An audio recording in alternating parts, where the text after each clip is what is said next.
Okay, so in the Kanto areas in Japan, there is actually a typhoon that's approaching. It's the typhoon number 7 apparently. On the 16th in today, there is a really high chance that a strong typhoon is going to be coming closer. So everybody, please be careful. There's also really big rains and big winds as well in a lot of the areas in Tokyo and in the 23rd district, I think is what it's Nani-nani-ku.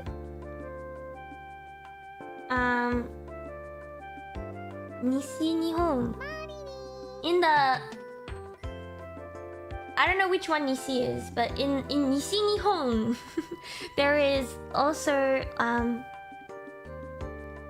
a super like hot,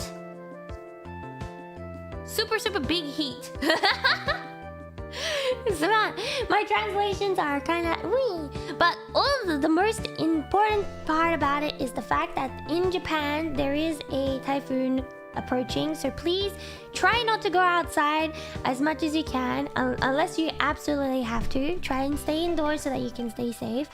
Just keep an eye out and know what you need to do if anything happens, and of course in every situation keep yourself as the main focus. Make sure you are safe in any situation. そんな感じ。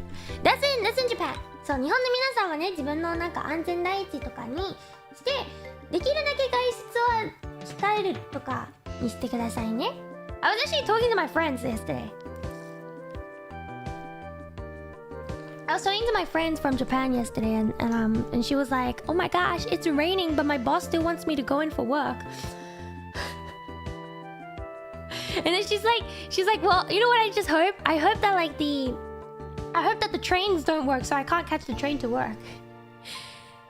But apparently, like my friend's boss still wants her to go to work in the typhoon. そうなんか日本に住んでる友達がね、なんか明日台風なのになんかうちのなんか店長が仕事に来いって言われてるって言われた。